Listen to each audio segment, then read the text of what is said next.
So what does the VCU faculty think about the selection of Rao? For more on that, Insight's Jeremy Hirsch is joined by the President of the Faculty Senate. I'm here with President of the VCU Faculty Senate, Mr. Dan Ream, and we're here to discuss VCU President-elect Dr. Michael Rao. Now, Mr. Ream, you got to meet him early on. What were your kind of initial impressions of Dr. Rao? Well, I was fortunate to be one of the 5 faculty on the search committee that the Board of Visitors put together. We had a 17-member search committee with 5 faculty members on it representing both of the 2 campuses of VCU. As part of that search committee, we got to do a screening interview with Dr. Rao and a number of other candidates, and he impressed us immediately with his communication skills. We were impressed also with his experience coming from a university that was a growing university like VCU, and in a state where the economy, frankly, is pretty terrible the last several years. Yet despite Michigan's economy, he's actually made the university grow. But one of the key points for us was that we were looking at somebody who had actually worked at improving the academics of a university.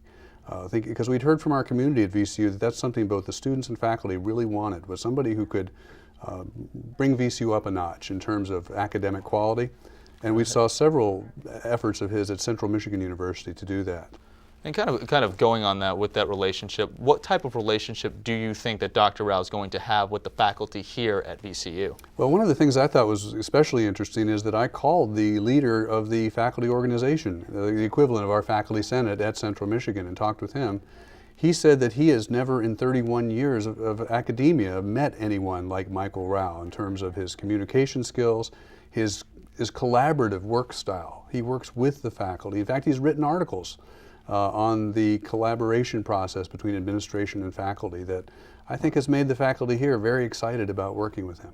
And how about the faculty back at Central Michigan? You had the opportunity to speak with some of them about Dr. Rao. What type of words did they have about him? Pretty much that he was easy to work with, a wonderful communicator, a man with a fantastic memory, that he reached out. In fact, I've seen that myself since his announcement of coming to VCU. He's been in touch with me by email almost every other day, asking me questions about the faculty at VCU, about things we're discussing and we're concerned about. And he's already, before taking office, started to ask questions that shows a real strong interest in the faculty point of view at VCU.